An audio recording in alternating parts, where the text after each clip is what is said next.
In the vast expanse of the galaxy where countless civilizations have risen and fallen, there exists a universal truth that even the most advanced species whisper in fearful reverence. Some worlds are not meant to be conquered. They are death traps wrapped in breathable atmospheres, evolutionary nightmares that have spent millions of years perfecting the art of killing anything foolish enough to set foot on their surface. Kepler 442c was such a world. When the Galactic Survey Corps first catalogued it, they marked it with the dreaded crimson classification Unsurvivable, Apex Predator Saturation Level 9. No species in recorded history had ever successfully colonized a Level 9 world. The highest previous success was Level 6, achieved by the militaristic Vraxian Empire using orbital bombardment and atmospheric poisoning that took 3 centuries to accomplish.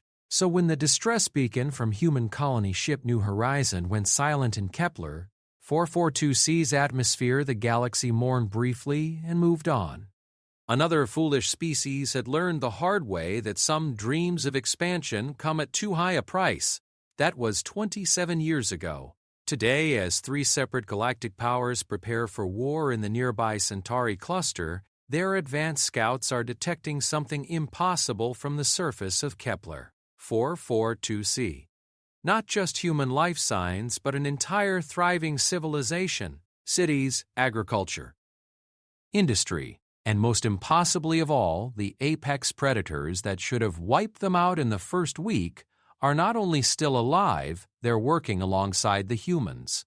This is the story of how humanity didn't just survive the unsurvivable. This is the story of how they turned evolution's deadliest mistake into their greatest strength, and why the galaxy is about to learn that underestimating human adaptability might be the last mistake it ever makes. The New Horizon shuddered as it broke through Kepler 442c's upper atmosphere, her hull screaming in protest against atmospheric friction that was far denser than any of the computer models had predicted. Captain Sarah Chen gripped her command chair as emergency klaxons wailed throughout the massive colony ship, red warning lights casting hellish shadows across the bridge. "Hull temperature approaching critical limits," called out Navigator Williams, his usually steady voice cracking with strain. "We're coming in too fast and too steep." Sarah's knuckles went white on her armrests. 27,000 souls aboard this ship, humanity's most ambitious colonization effort, and they were about to become a very expensive crater on an alien world. The automated landing systems had failed 3 minutes ago when an electromagnetic storm, something the long-range sensors had completely missed, had fried half their electronics. "Engineering! I need those retro thrusters online now," Sarah barked into her comm. "Working on it, Captain," came the reply from Chief Engineer Rodriguez, "but these storms are unlike anything we've encountered. The electromagnetic interference is off the charts. It's like the planet itself is trying to kill us." Through the view screen, Sarah caught her first glimpse of Kepler 442c's. What she saw made her blood run cold.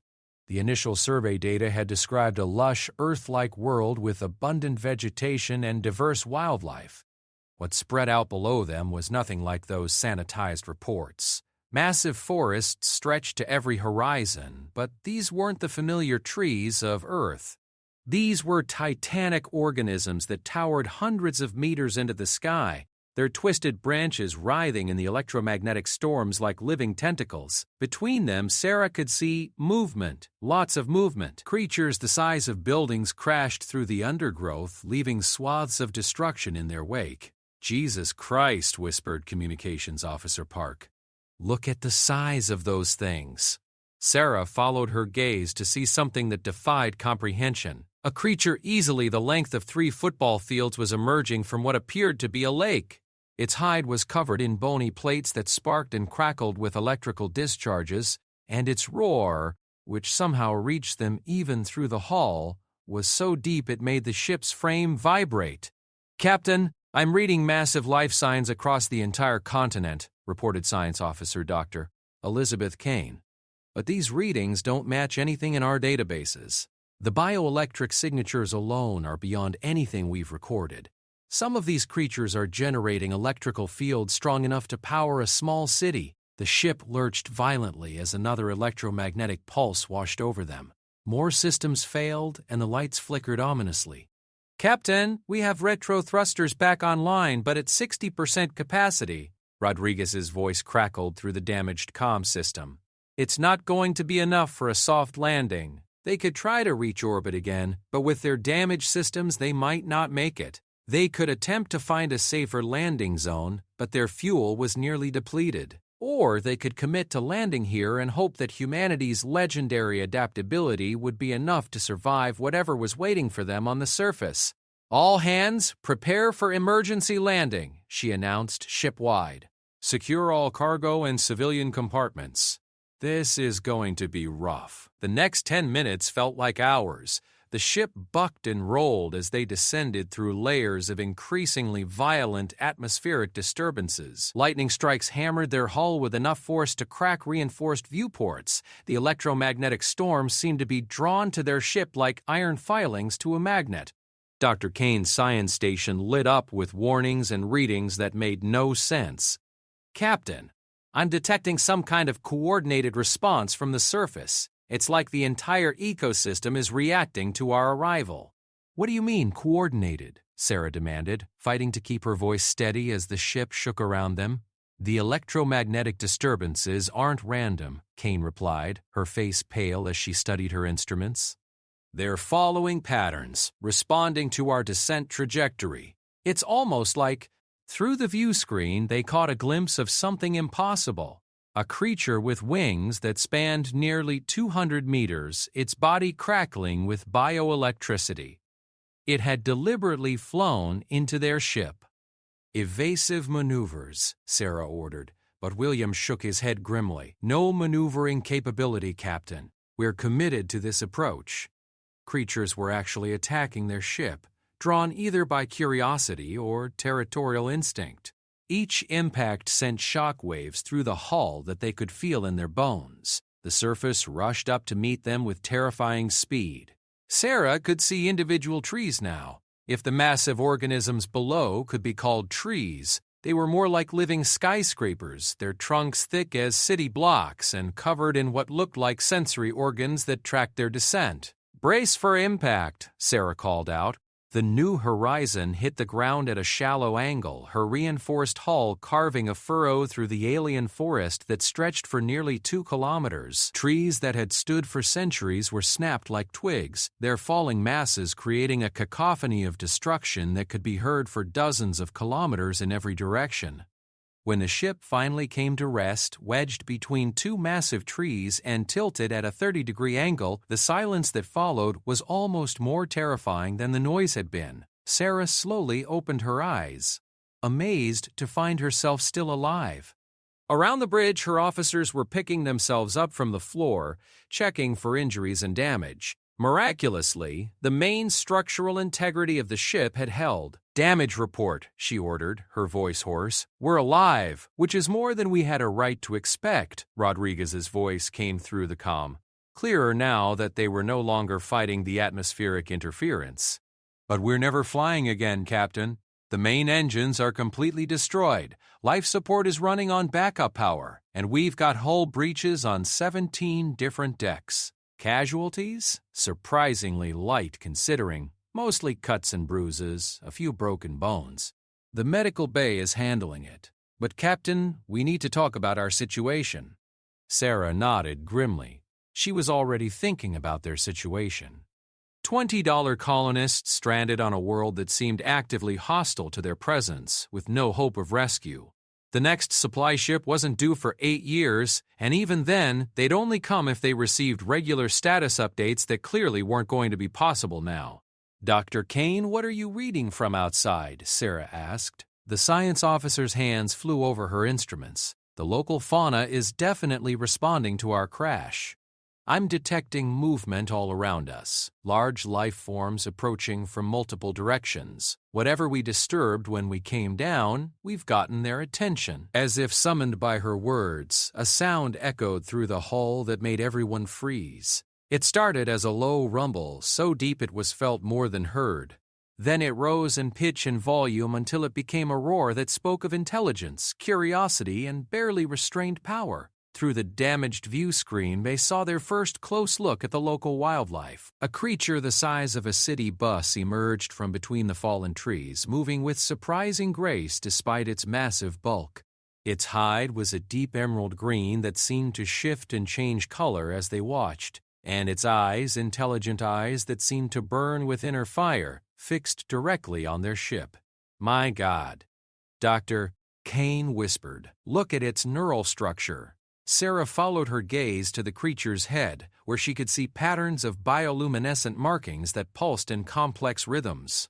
It wasn't just random flashing. There was a clear pattern, almost like a language. "It's trying to communicate," Kane breathed. The creature approached their ship with careful, measured steps. As it drew closer, more creatures emerged from the forest. Some were reptilian. Others appeared to be massive insects with crystalline carapaces that refracted light in dazzling patterns. Still others defied easy classification, seeming to be combinations of multiple evolutionary paths. But they all shared certain characteristics. They all moved with purpose and intelligence. They all bore those complex bioluminescent patterns, and they all seemed to be studying the human ship with the same intensity that the humans were studying them. "Captain," Dr. Kane said slowly, "I don't think we're dealing with simple predators here. These creatures, they're showing signs of complex social organization. The way they're positioning themselves, the patterns of their bioluminescent displays, this looks like some kind of council or gathering." Sarah stared at the assembled creatures through the view screen. The largest of them, the one that had first approached, seemed to be looking directly at her. When their eyes met through the transparent aluminum, she felt a chill run down her spine. There was unmistakable intelligence in that gaze and something else, a sense of evaluation, as if she and her entire species were being judged. "Communications," she said quietly. "Are we able to transmit to the other sections of the ship?" "Internal comms are functioning, Captain."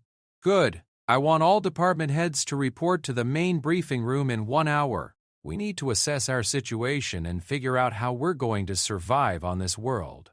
She paused, watching as more creatures continued to emerge from the forest. "And I want our xenobiology teams to begin immediate analysis of these creatures. If we're going to be neighbors, we need to understand what we're dealing with." As if responding to her words, the large creature outside tilted its massive head and let out another of those complex rumbling calls. This time, it was answered by dozens of other voices from throughout the forest, creating a symphony of alien communication that sent vibrations through the ship's hull. "Doctor!" Kane's instruments went wild. "Captain, the electromagnetic activity just spiked across the entire region. Whatever they're doing, it's coordinated across kilometers of territory." Sarah nodded slowly, a plan beginning to form in her mind. Humanity had survived ice ages, plagues, wars, and the vacuum of space itself. They'd colonized hostile moons, asteroid belts, and planets with toxic atmospheres. They'd always found a way to adapt, to turn impossible circumstances into opportunities. This world might be more dangerous than anything they'd ever encountered, but it was also clearly more intelligent than they'd expected, and intelligence could be reasoned with, communicated with, even allied with. The question was whether humanity would survive long enough to figure out how. Outside, the creatures continued their strange conference, their bioluminescent displays creating patterns of light that flickered through the growing dusk. And deep in the ship's damaged computer core, automated systems began analyzing those patterns, searching for mathematical constants, linguistic structures, anything that might serve as a foundation for communication between species separated by millions of years of evolution but brought together by the simple fact that they now shared the same world. The first night on Kepler 442c was about to begin, and with it, humanity's greatest test of adaptation would start. They had no idea that they were about to discover something that would change not just their own fate, but the balance of power in an entire galaxy that had written them off as just another failed colony. In the depths of the ship, colonists huddled together in emergency shelters, listening to the alien sounds outside and wondering if they would live to see another sunrise. Children pressed close to their parents, asking questions in whispered voices about the strange lights they could see through the small viewports. Meanwhile, in the ship's medical bay, Dr. James Morrison was making a discovery that would prove far more significant than anyone could imagine. As he treated the injured from the crash, he noticed something odd about their blood work. The atmospheric samples they'd been breathing since the crash showed trace amounts of exotic compounds, not toxic, but definitely not from Earth. What he couldn't know was that these compounds were already beginning to interact with human biochemistry in ways that would prove crucial to their survival. The planet wasn't just testing them, it was already beginning to change them, preparing them for a symbiosis that would either destroy humanity as they knew it or transform them into something the galaxy had never seen before. Outside, the creatures of Kepler 442c continued their vigil, watching and waiting to see what these strange new arrivals would do.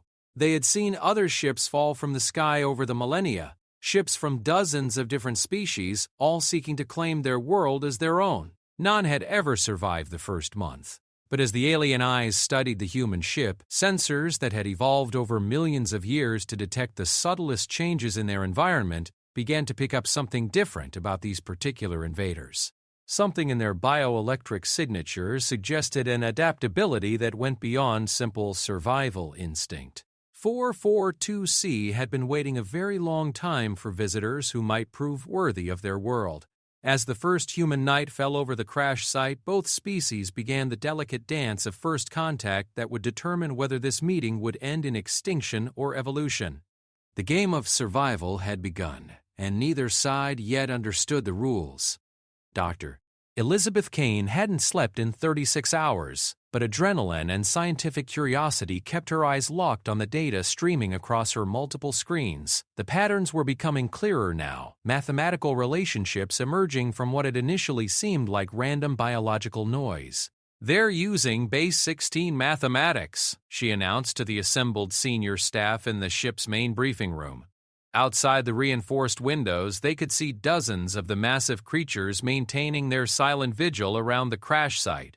The bioluminescent displays follow complex mathematical sequences, prime numbers, geometric progressions, even what appears to be references to fundamental physical constants.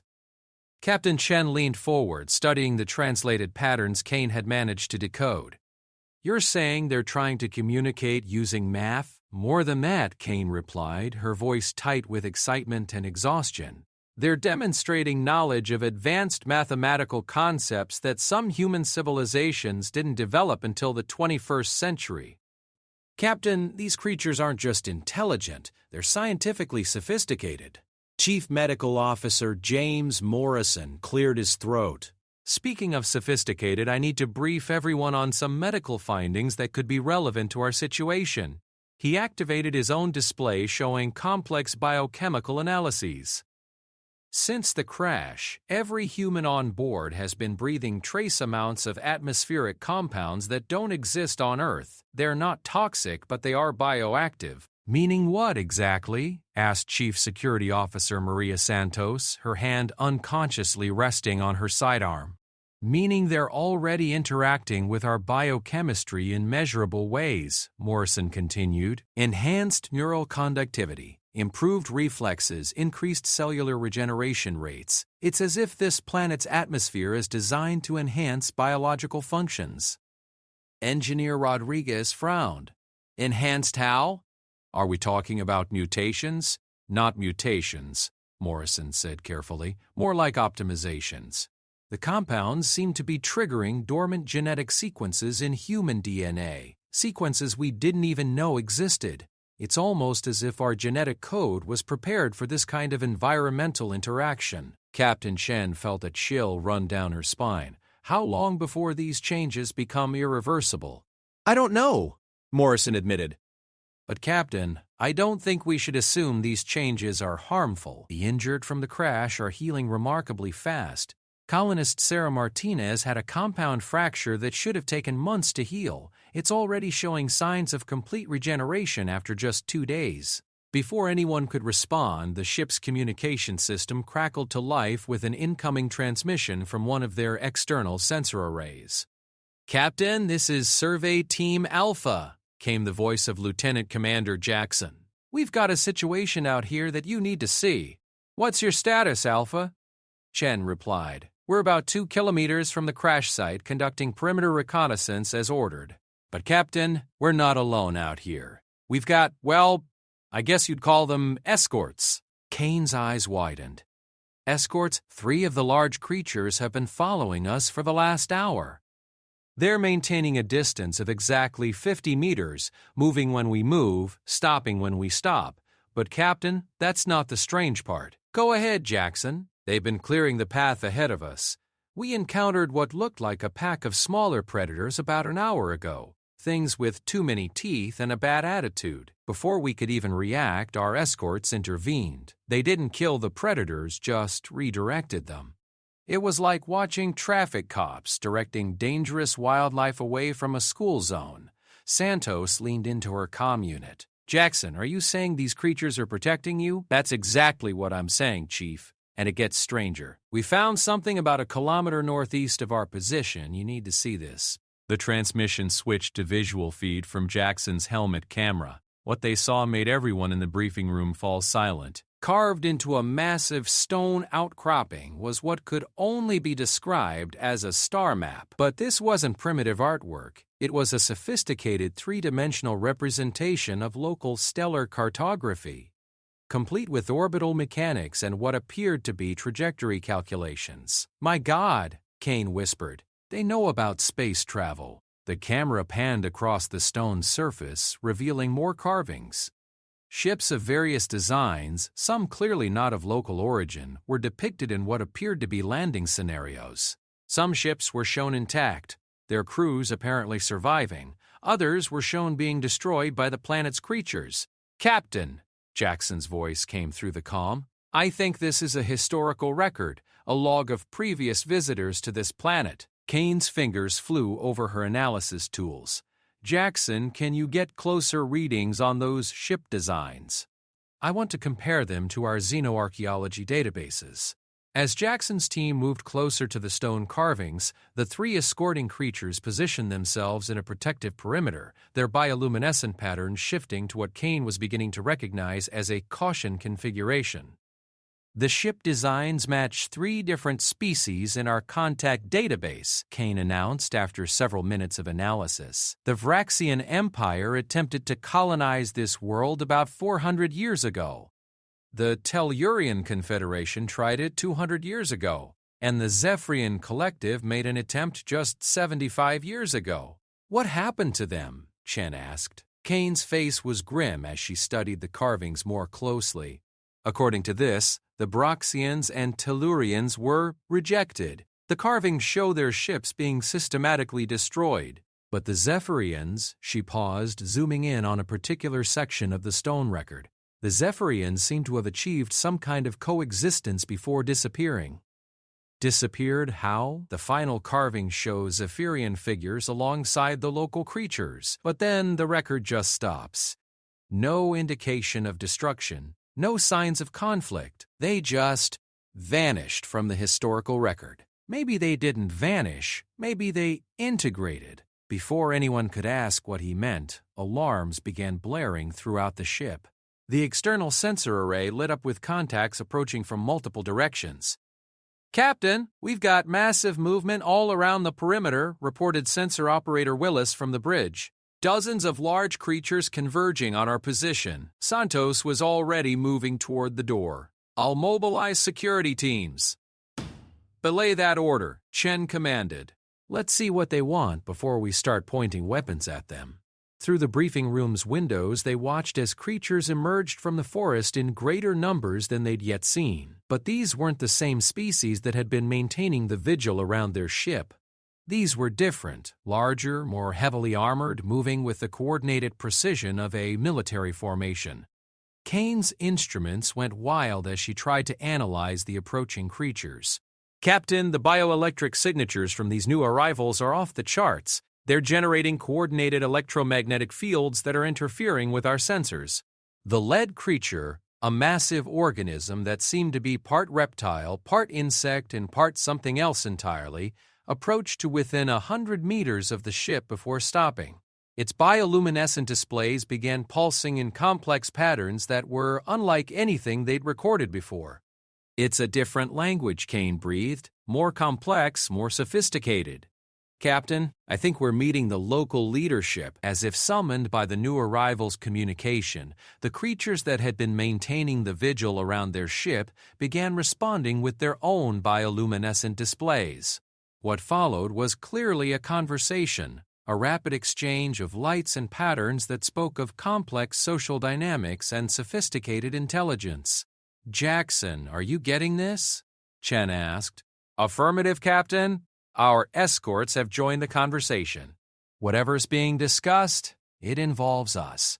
Every few seconds, all the creatures turned to look at our teams.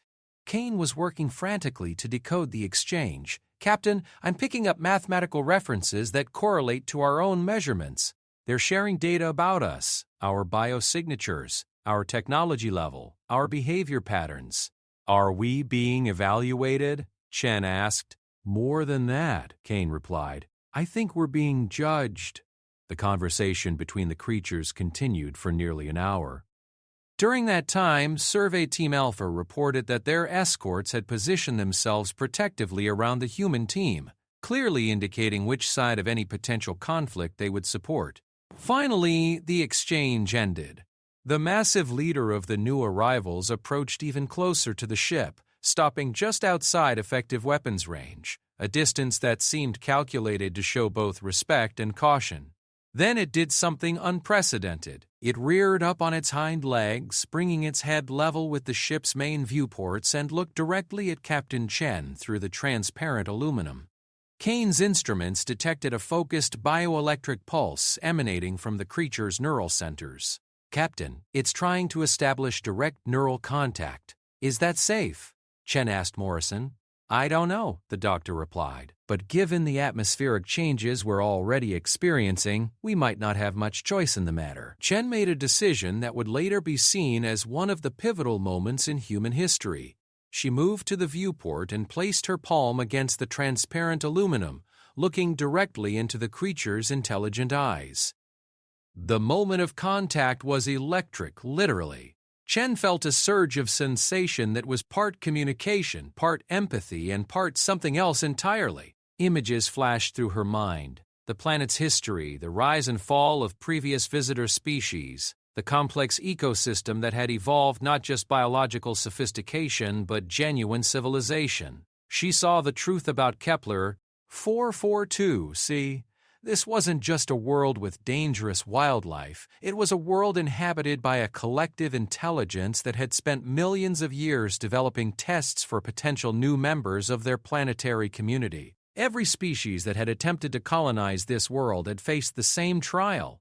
Most had responded with violence, seeing only predators to be eliminated. They had been rejected, their ships destroyed, their colonies eradicated. A few had shown the potential for understanding, for cooperation. These had been given opportunities to prove themselves worthy of integration. The Zephyrians had passed the test. They hadn't vanished. They had been transformed, becoming part of the planetary consciousness while retaining their individual identity. They were still here, living in harmony with creatures that could have easily destroyed them, but had instead chosen to elevate them. Now it was humanity's turn.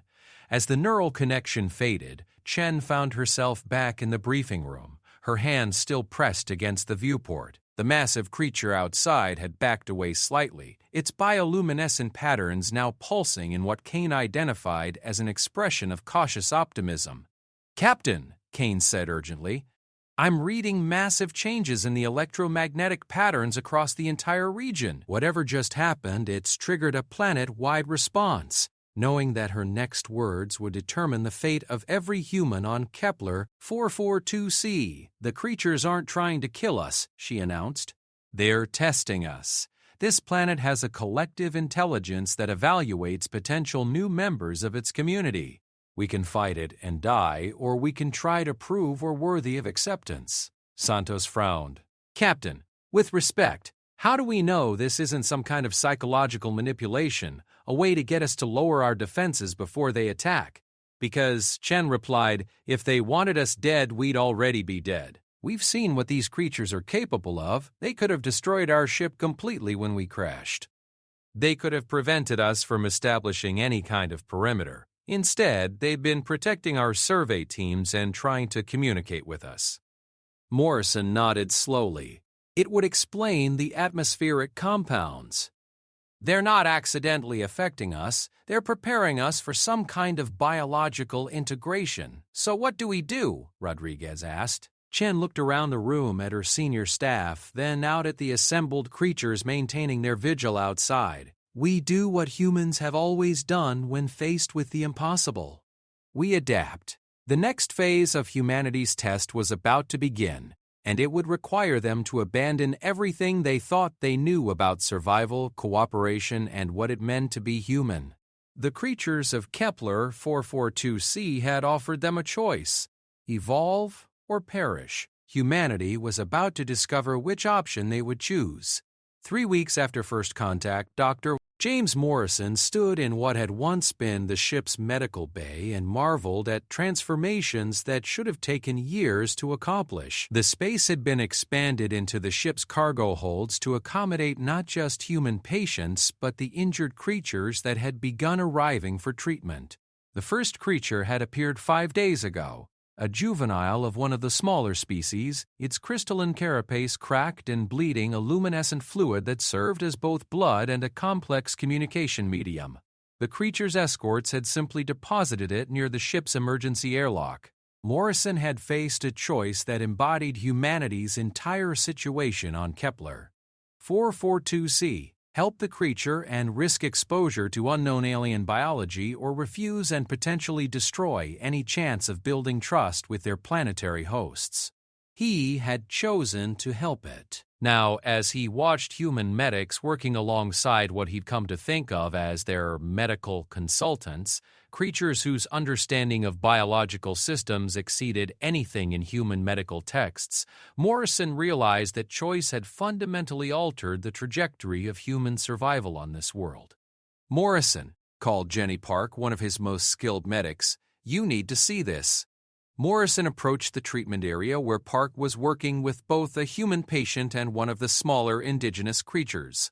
The human, colonist Michael Torres, had suffered severe injuries in an equipment malfunction 2 days ago. Under normal circumstances, his recovery would have taken months and left him with permanent disability. "Look at his cellular regeneration patterns," Park said, indicating her medical scanner readings. "The atmospheric compounds we've been absorbing aren't just enhancing our normal healing processes, they're rewriting them entirely." Torres's damaged tissue wasn't just healing, it was regenerating with structural improvements. Bone density was increasing, muscle fiber efficiency was improving, and his neural pathways showed enhanced conductivity that approached the levels they'd observed in the indigenous creatures. "It's not just healing," Morrison breathed. "It's evolution in real time." The small creature that had been observing the treatment, a being about the size of a house cat but with intelligence that clearly rivaled any human, began producing a series of bioluminescent patterns. Morrison had learned enough of the basic light language to recognize it as approval, mixed with something that might have been satisfaction. "Dr. Morrison to Captain Chen," he said, activating his comm unit. "You need to see what's happening in medical." 20 minutes later, Captain Chen arrived with Dr. Hisavra, Kane, and Chief Santos in tow. What they found challenged every assumption they'd held about human limitations. Torres was sitting up, moving his previously shattered arm with full range of motion. The bone breaks that had been clearly visible on X-rays 48 hours earlier had not just healed, they had been reinforced with a crystalline matrix that seemed to grow directly from his own cellular structure. "How is this possible?" Chen asked. "The atmospheric compounds aren't just affecting us," Morrison explained. "They're facilitating a controlled symbiosis with microorganisms that exist everywhere on this planet. These organisms are incredibly sophisticated. They can analyze damaged tissue and guide regeneration based on optimized biological templates." Kane's eyes widened as she studied the medical data. "You're describing biological nanotechnology that's millions of years more advanced than anything humans have developed." And it's not invasive, it's collaborative. The organisms work with our existing biology, enhancing it rather than replacing it. Morrison gestured to Torres. Michael's arm isn't just healed, it's stronger than it ever was. His reflexes are faster, his endurance is improved, and his cognitive function is enhanced. Are we still human? Torres answered before Morrison could reply. I feel more human than I ever have before. It's like I was living with limitations I never knew existed. He flexed his enhanced arm, and they could see the subtle patterns of bioluminescence flowing beneath his skin. I can sense the creatures around us, understand their emotional states, even communicate with them on a basic level. One of the larger creatures approached the medical bay's external windows. Its bioluminescent patterns were complex and rapid, clearly communicating something important. Kane quickly ran the patterns through her translation matrix. It's saying that the integration is proceeding faster than expected. The symbiotic organisms in our atmosphere are responding to human biology more effectively than they've responded to any previous species. What does that mean for us? Chen asked. I think it means we're passing their test, Morrison replied. But more than that, I think we're exceeding their expectations. Over the following days, the changes accelerated throughout the colony. Humans who had been struggling to survive in the hostile environment found themselves adapting with shocking speed. Enhanced strength allowed them to work with materials and in conditions that would have been impossible before. Improved sensory capabilities let them navigate the complex ecosystem with increasing confidence. But the most significant changes were social. The atmospheric organisms didn't just enhance individual humans, they created empathic connections between people that allowed for unprecedented levels of cooperation and understanding. Conflicts that might have torn apart a stranded colony were resolved through direct emotional communication. Resources were shared not through regulation but through genuine collective decision-making. And gradually, the barriers between human and indigenous creature began to break down. Dr. Kane made the breakthrough that would later be remembered as the moment humanity truly began to belong to Kepler 442c. She discovered that the complex bioluminescent communications of the creatures weren't just language. They were a form of distributed computing that allowed the entire planetary ecosystem to function as a single vast intelligence. They're not just individual creatures, she explained to the assembled senior staff. They're nodes in a planetary consciousness that spans continents. When they communicate, they're not just exchanging information, they're contributing to a collective decision-making process that manages the entire ecosystem. Are you saying this planet is actually a single organism? More complex than that. It's a symbiotic collective where individual consciousness exists alongside group consciousness. Each creature retains its own identity while also participating in a larger whole. Kane paused, looking around at her colleagues. And they're inviting us to join. The invitation came formally 3 days later. The massive creatures that Morrison had come to think of as the speakers, the ones capable of direct neural communication with humans, gathered around the ship in greater numbers than ever before. Captain Chen found herself once again standing at the viewport, her palm pressed against the transparent aluminum as the largest of the speakers initiated contact. This time, the communication was different. Instead of images and emotions, Chen experienced something far more profound, a direct connection to the planetary consciousness itself. She felt the vast intelligence that had guided Kepler 442c for millions of years, shepherding evolution not toward competition and dominance, but toward cooperation and symbiosis. She felt the presence of the Zephyrians, who had successfully integrated with the planetary consciousness 75 years earlier and now served as advisors and guides for the ecosystem.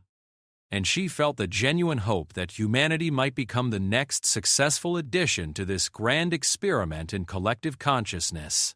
But the connection also carried a warning. The peaceful nature of the planetary consciousness was maintained through careful balance. Species that proved incapable of cooperation, that insisted on dominance and exploitation rather than symbiosis, were not destroyed out of malice. they were simply allowed to face the natural consequences of their choices in an environment that rewarded cooperation above all else. When the connection ended, Chen found herself changed in ways she was only beginning to understand. The empathic connections that had been developing between humans were now extended to include the creatures around them. She could sense their emotions, their intentions, even their complex thoughts. "Captain," Kane said urgently, "I'm reading massive bioelectric activity from you. The atmospheric organisms in your system just reached a critical threshold." Chen looked around at her staff and saw the same realization in their eyes. They had crossed a line. They were no longer simply human colonists trying to survive on an alien world.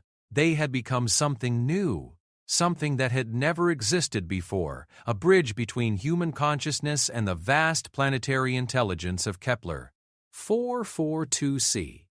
Over the following weeks, the transformation spread throughout the colony. Not everyone embraced it. Some humans resisted the changes, fearful of losing their individual identity. These resistors found that the atmospheric organisms simply withdrew from their systems, leaving them unchanged but increasingly isolated as the rest of the colony evolved around them. Most humans, however, discovered that the integration enhanced rather than diminished their humanity. The empathic connections didn't eliminate individual thought. They amplified it by allowing people to truly understand each other for the first time.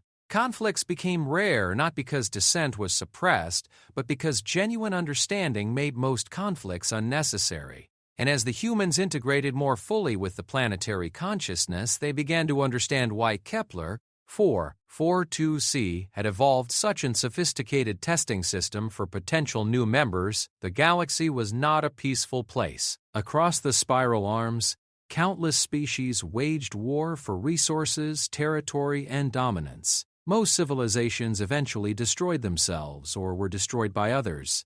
But on worlds like Kepler, 442c, a different kind of civilization had emerged, one based on cooperation, symbiosis, and collective intelligence.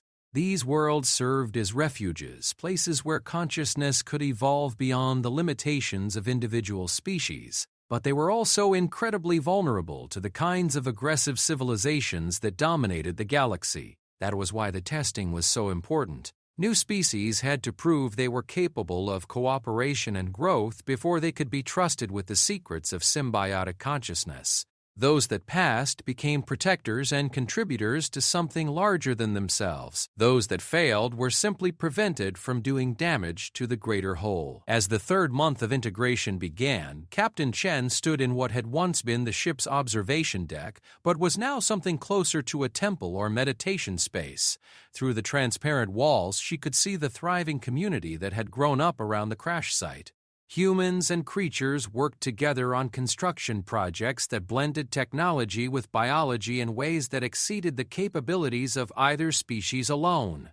Children, both human and alien, played together in groups, supervised by adults whose enhanced empathic abilities allowed them to understand and care for young minds regardless of species. And in the distance, she could see the first of the new structures that would soon dot the landscape.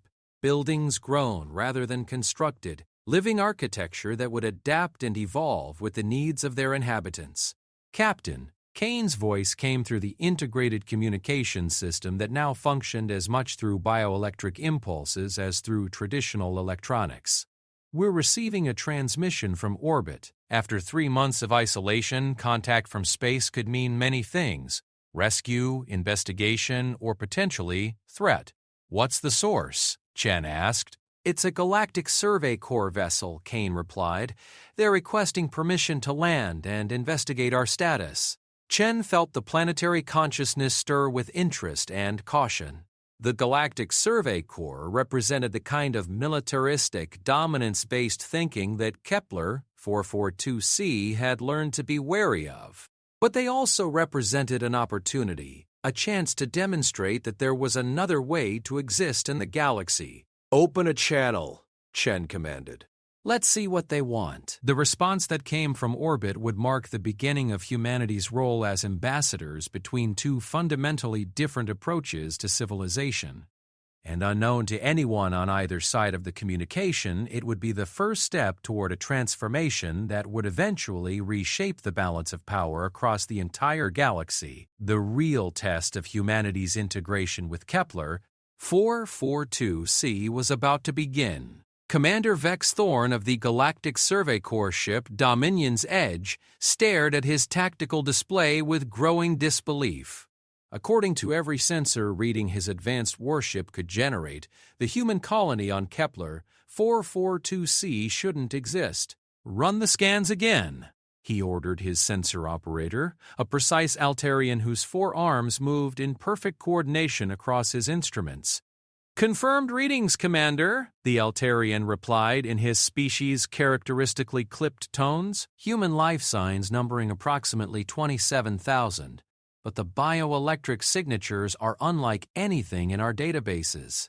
Thorn's mandibles clicked in frustration, a gesture that his mixed-species crew had learned indicated serious concern.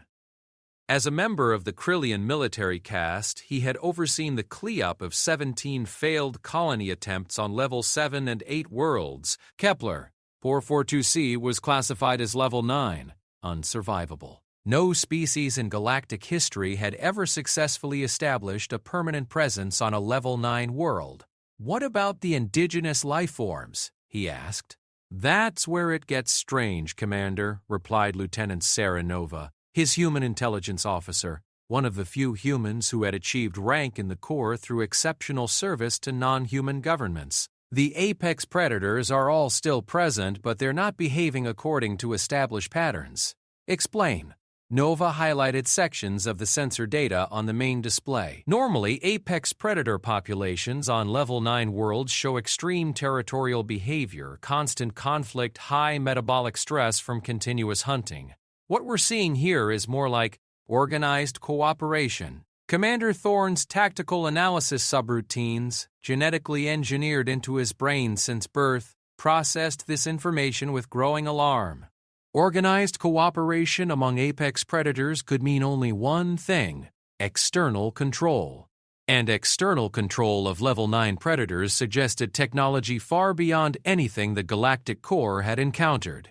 "Lieutenant Nova, what's your assessment of potential human survival scenarios?"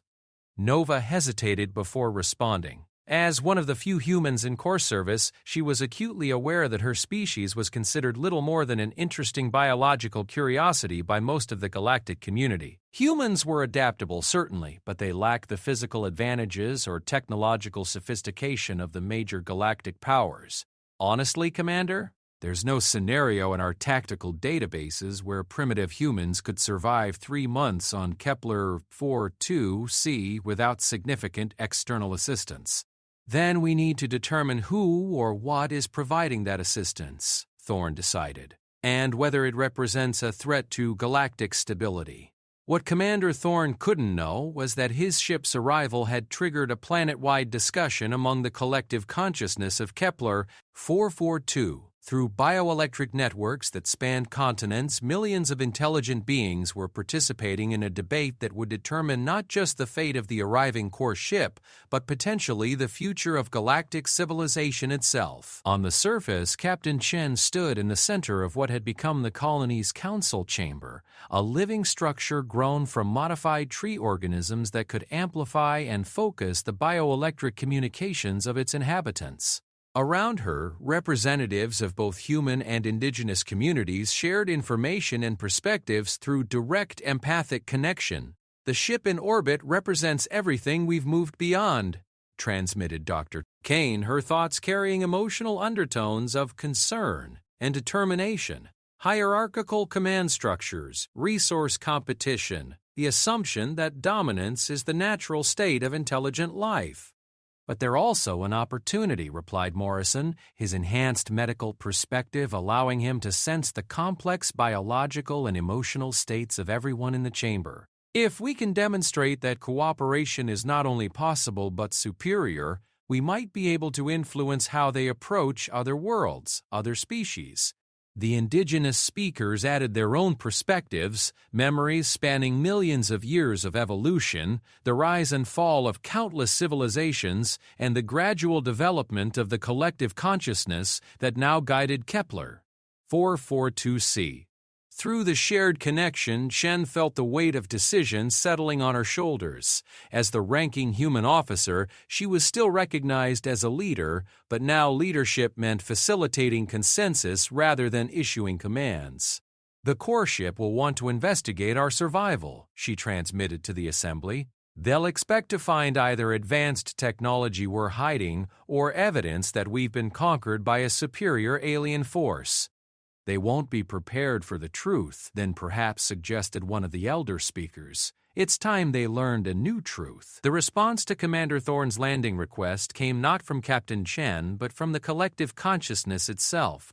A multi-layered communication that arrived through standard radio frequencies but carried embedded bioelectric patterns that triggered responses in the enhanced humans aboard his ship. Lieutenant Nova found herself experiencing emotions and sensations that had no correlation to her own mental state. Images flashed through her mind.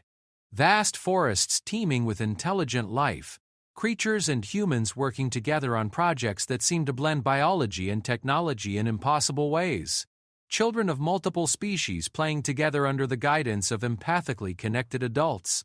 "Commander," she said, her voice shaky, "I'm receiving some kind of enhanced transmission. It's not just data, it's experiential." Before Thorne could respond, the same phenomenon affected every enhanced human on his ship. For brief moments, they experienced what it felt like to be part of something larger than individual consciousness, to feel the thoughts and emotions of an entire planetary community working in harmony. The main transmission, however, was straightforward enough. "Galactic Survey Corps vessel, you are welcome to land and investigate our colony. We think you'll find our survival methods quite interesting." Commander Thorne prided himself on being prepared for any scenario, but what he found when his shuttle touched down at the colony's landing field challenged every assumption he built his career on. The landing field itself was clearly artificial, but it had been grown rather than constructed. A smooth, resilient surface that seemed to be part of a vast root system connecting to the forest beyond. Structures rose from the landscape like organic extensions of the planet itself, their walls pulsing with gentle bioluminescence that reminded him uncomfortably of the neural networks in his own combat implants. But it was the people who truly unsettled him. The humans who greeted his landing party moved with the coordinated precision he associated with elite military units, but their coordination seemed to come from genuine understanding rather than training and discipline. They worked alongside creatures that his tactical systems identified as Class 5 predators, beings that should have torn apart any human within reach. Instead, he watched a human child no more than 6 years old riding on the back of a crystalline creature the size of a large horse, both of them laughing in ways that somehow seemed compatible despite the vast differences in their biology. "Commander," his tactical officer, a heavily augmented Vraxian, whispered through their private comm channel, "these humans are exhibiting bioelectric signatures consistent with Class 4 telepathic enhancement. Humans don't have the neural architecture for telepathic modification. According to our scans, they do now." Captain Chen approached the landing party, and Thorne was struck by the changes in her appearance.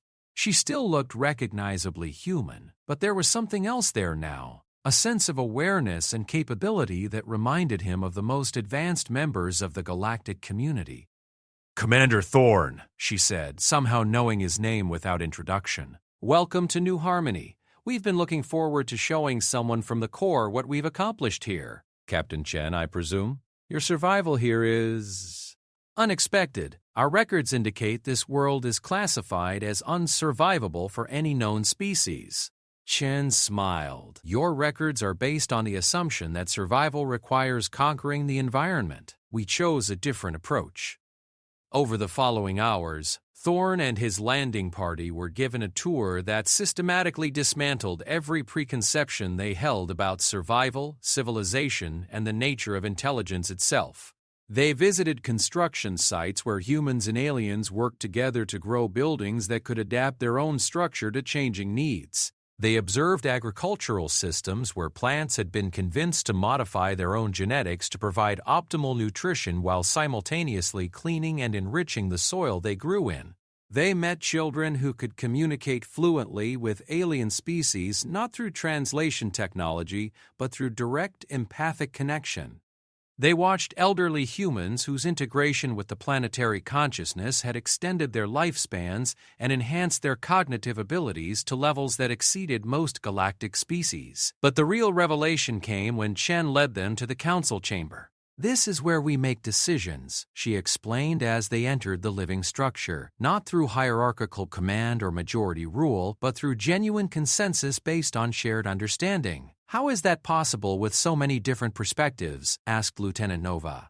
"Experience it yourself," Chen offered, gesturing to bioelectric interface nodes that had grown from the chamber walls. Thorn's tactical instincts screamed warnings, but his scientific curiosity overcame his caution. When he placed his hand on the interface, he experienced something that no amount of military training had prepared him for. For the first time in his life, he felt what it was like to truly understand another being's perspective, not just intellectually, but emotionally and experientially. He felt the fear and confusion of the humans when they first crashed on this world. He felt the ancient patience of the indigenous creatures as they evaluated yet another species seeking to join their community. He felt the gradual growth of trust and cooperation as two vastly different forms of consciousness learned to work together. And he felt something else, a sense of possibility that extended far beyond this single world.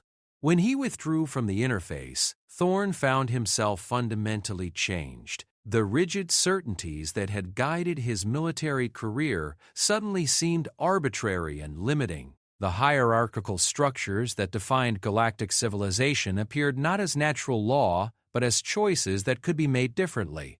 "This is why you survived," he said to Chen. "You didn't try to impose your will on the environment. You became part of it. We discovered that cooperation creates capabilities that no individual species can achieve alone. The biological modifications that allow us to thrive here aren't just adaptation. They're evolution in real time, guided by collective intelligence that spans the entire planet." Lieutenant Nova stepped forward, her eyes bright with possibility. "Captain, could this approach work on other worlds? Could other colonies learn to integrate with their environments instead of fighting them?"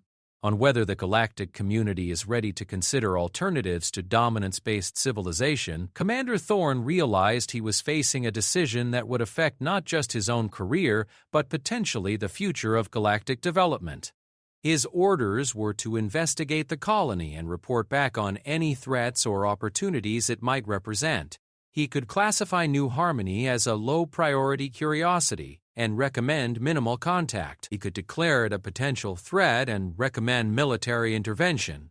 Or he could recommend something unprecedented in Corp's history, formal study of their methods with an eye toward implementing similar approaches on other worlds. "Commander," his Raxian tactical officer transmitted privately, "the integration technology these humans have developed could be strategically valuable. If we could reverse engineer their biological modifications—" "You're still thinking in terms of conquest and exploitation," Thorn replied. "What if there's a better way?" That evening, as Thorn's landing party prepared to return to orbit, Captain Chen made an offer that would resonate through galactic politics for decades to come. "Commander, we'd like to invite a permanent core observer to stay and study our methods. In exchange, we'd like to send one of our people to core headquarters as an ambassador." "To what end?" Thorn asked. "To demonstrate that there's an alternative to the cycle of expansion, resource depletion, and conflict that has characterized galactic civilization for millennia. To show that cooperation can create abundance instead of scarcity." Thorn looked around at the thriving community that had grown from what should have been a disaster, at the children of multiple species playing together, at the adults whose enhanced capabilities came not from technology imposed on biology, but from biology and technology working in harmony. "I'll recommend it to my superiors," he decided. "Though I suspect this is going to cause significant debate in the galactic community." What neither Chen nor Thorn could have predicted was that their meeting was being monitored by forces far more powerful than the Galactic Survey Corps, ancient civilizations that had long ago transcended the need for physical existence but still maintained interest in the development of younger species. The transformation taking place on Kepler 442c represented something they had been watching for across millions of years of galactic evolution: the emergence of a species capable of serving as a bridge between the material and transcendent realms of existence. Humanity's test was far from over. In fact, it was about to begin in earnest. 5 years after first contact with the Galactic Survey Corps, Ambassador Elena Vasquez stood before the Grand Assembly of the Galactic Federation, a gathering of representatives from over 300 species spread across 4 spiral arms of the galaxy. The massive chamber on Nexus Prime had hosted diplomatic negotiations for thousands of years, but it had never witnessed anything like what was about to unfold. Elena was no longer entirely human, though she remained recognizably so. The symbiotic organisms of Kepler-Burt course had enhanced her biology in ways that allowed her to survive in environments that would kill unmodified humans, granted her empathic abilities that made deception nearly impossible. But more importantly, they had given her the ability to demonstrate rather than merely describe the alternatives to dominance-based civilization. "Honorable delegates," she began, her words automatically translated into the hundreds of languages represented in the assembly. 5 years ago, the human colony on Kepler 442 was written off as another failed attempt to colonize an unsurvivable world. Today, I stand before you as living proof that our understanding of unsurvivable was fundamentally flawed. The delegation from the Vraxian Empire, a militaristic species that had built their civilization on conquest and subjugation, rustled with skeptical clicks and growls. Supreme General Krex, their head representative, spoke without waiting for formal recognition. "The Assembly has reviewed the core reports on your modifications, enhanced biology achieved through symbiosis with alien organisms. Impressive, certainly, but hardly revolutionary. Many species have achieved biological enhancement through technology." Elena smiled. "With respect, General, what we've achieved goes far beyond individual enhancement." "May I demonstrate?" Before anyone could object, Elena activated the bioelectric interface that had been grown into the assembly chamber's walls, a modification that had been installed after months of intense debate about security implications. Suddenly, every delegate in the chamber experienced a brief but profound empathic connection. For just a few seconds, they felt what Elena felt, not just her thoughts and emotions, but her connection to the collective consciousness of Kepler 442. They experienced the planet itself.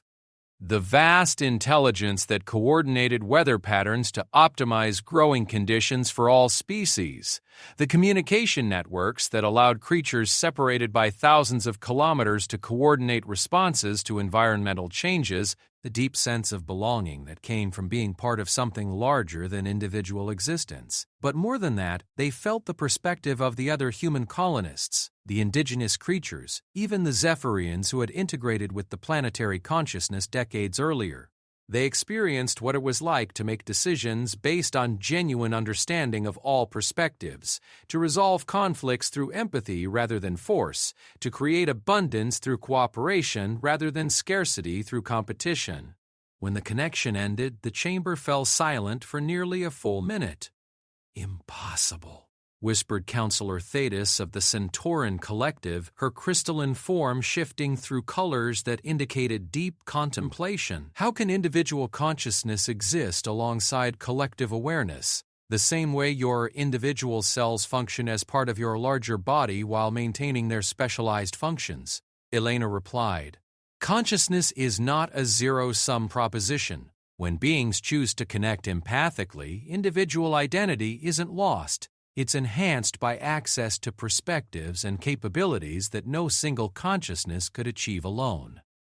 High Arbiter Zinn of the Altarian Confederacy leaned forward, his forearms gesturing in patterns that indicated intense interest. "You claim this symbiotic approach has eliminated conflict within your colony. But how does it scale? How does it function when dealing with species that refuse to participate in your empathic connections?"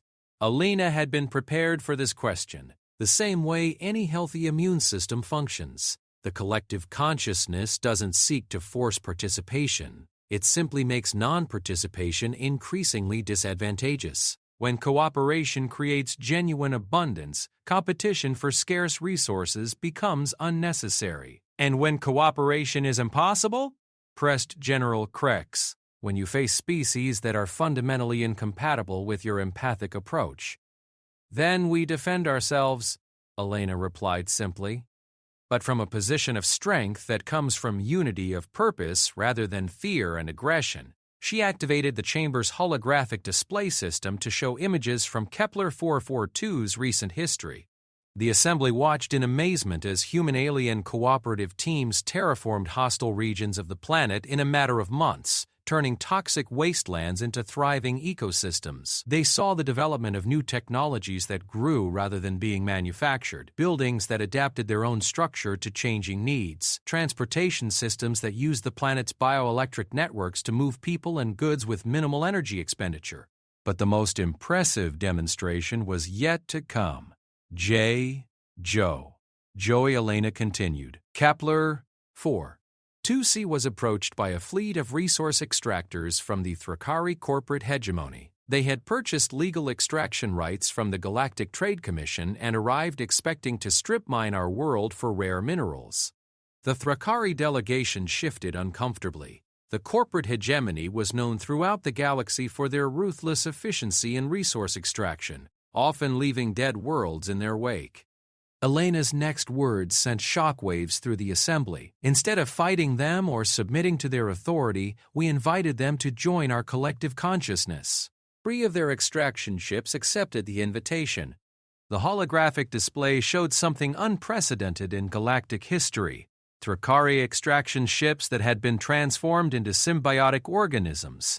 Their massive industrial equipment repurposed into systems that enhanced rather than destroyed the planetary ecosystem. Where once they would have carved destructive mines, they now grew crystal gardens that provided rare minerals while simultaneously strengthening the planet's geological stability. The Thrakari crew members who underwent integration report that their productivity has increased by over 300%, Ayla continued. But more importantly, they've discovered that cooperative extraction creates renewable resources rather than depleting them.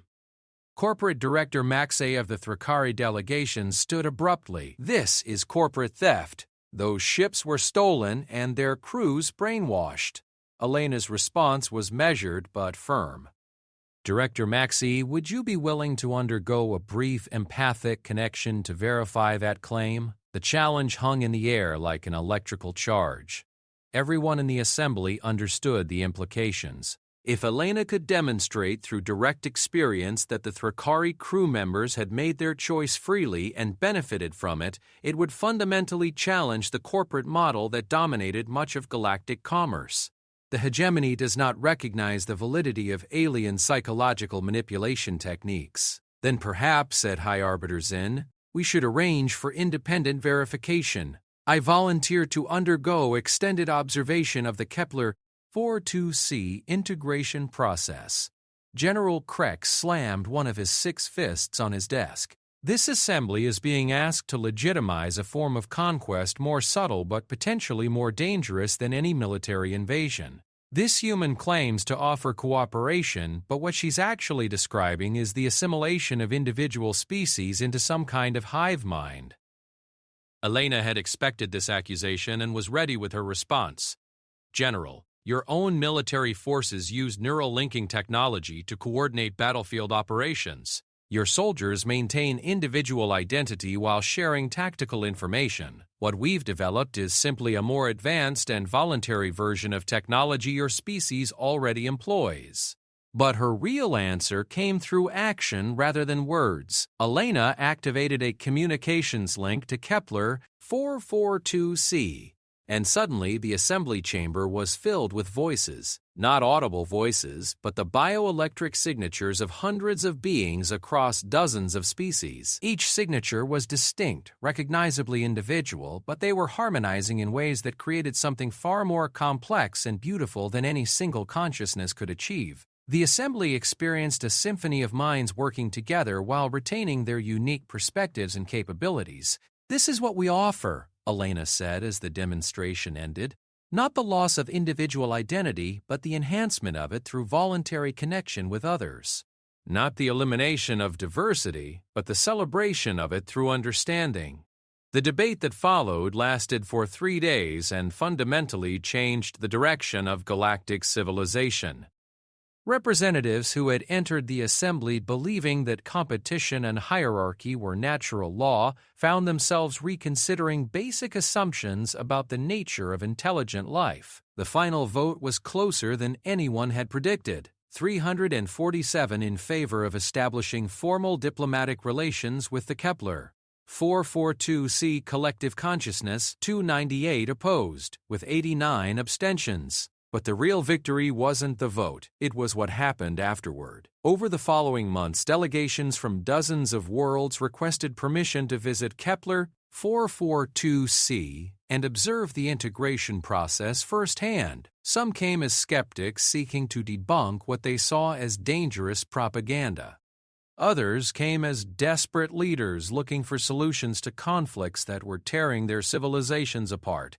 Almost all left transformed. The Altarian Confederacy was the first major power to officially adopt integration protocols, using modified versions of the Kepler 442c symbiotic organisms to enhance empathic connections between their normally highly logical population. Within a year, they had resolved territorial disputes that had lasted for centuries and increased their technological development rate by orders of magnitude. The Centauran Collective followed, discovering that the crystalline structure of their biology made them ideal candidates for integration. Their natural ability to store and process information was enhanced to the point where they became living libraries of galactic knowledge, freely sharing information that had previously been hoarded by individual members.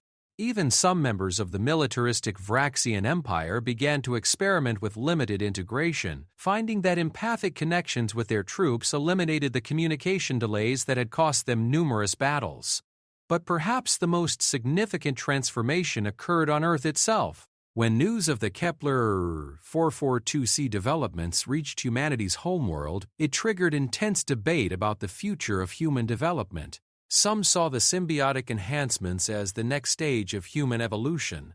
Others viewed them as a fundamental threat to human nature. The solution came from an unexpected source: the children. Young humans, it turned out, were far more adaptable to symbiotic integration than adults. When modified organisms from Kepler 442c were introduced to Earth's ecosystem in carefully controlled trials, children who were exposed to them developed enhanced empathic abilities without losing their individual personalities or human characteristics. Within a generation, a new branch of humanity had emerged, one that retained all the creativity, adaptability, and curiosity that had always defined the species, but enhanced with the cooperative capabilities that made large-scale harmony possible. The transformation wasn't without its challenges. Conservative factions on dozens of worlds resisted integration, sometimes violently. Corporate interests that depended on scarcity and competition fought desperately to prevent the adoption of abundance-based economic models. Military establishments struggled to redefine their role in a galaxy where conflicts could increasingly be resolved through understanding rather than force. But the changes, once started, proved unstoppable. Each world that successfully integrated with symbiotic consciousness became a beacon for neighboring systems. The abundance created by cooperative systems made competition for resources increasingly obsolete. The enhanced empathic abilities that came with integration made deception and manipulation far more difficult to maintain. Elena, now serving as the first ambassador of collective consciousness to the Galactic Federation, stood once again before the Grand Assembly 10 years after her first address. But this time, she wasn't alone. Representatives from over 50 integrated worlds accompanied her, each retaining the characteristics of their original species but enhanced by their connection to the growing galactic consciousness. "Honorable delegates," she began, 10 years ago, I stood before you as the representative of a single world that had discovered an alternative to dominance-based civilization. Today, I speak for a growing collective that spans dozens of star systems and includes millions of beings from hundreds of species. The assembly chamber itself had been transformed. The rigid hierarchical seating arrangements had been replaced with flowing organic configurations that allowed for the kind of dynamic interaction that empathically connected beings preferred. Bioelectric interfaces grew from every surface, inviting voluntary connection and shared experience. "We are not here to demand that every world adopt our approach," Elena continued. "Diversity of thought and culture remains one of our highest values, but we are here to demonstrate that cooperation is not weakness, that empathy is not vulnerability, and that collective consciousness does not require the sacrifice of individual identity." The final transformation came not through debate or legislation, but through simple demonstration. As Elena spoke, representatives from the integrated worlds opened their empathic connections to any delegate who chose to participate. What followed was the largest voluntary collective experience in galactic history. Beings who had spent their entire lives assuming that cooperation was impossible except through force suddenly experienced what it felt like to truly understand another consciousness. They felt the fears and hopes of species they had never encountered, the struggles and triumphs of civilizations separated by vast distances and cultural differences. And they felt something else.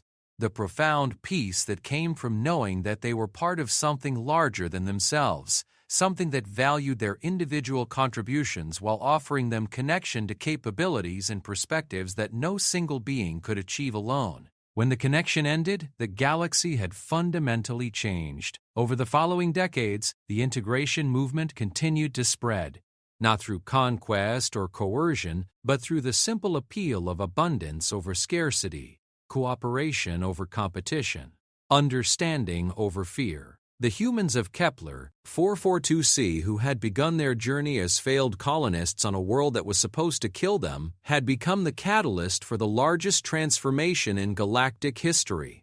They had proved that evolution's greatest achievement wasn't the dominance of the strong over the weak, but the cooperation of the diverse toward common goals. And in the deep reaches of space, ancient intelligences that had long ago transcended physical existence watched with approval as younger species took their first steps toward the kind of collective consciousness that would eventually allow them to join the greater community of transcendent beings that guided the development of consciousness.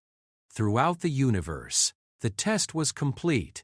Humanity had not only survived the unsurvivable, they had transformed it into a template for the future of intelligent life in the galaxy. The age of cooperative consciousness had begun, and with it the next chapter in the evolution of civilization itself.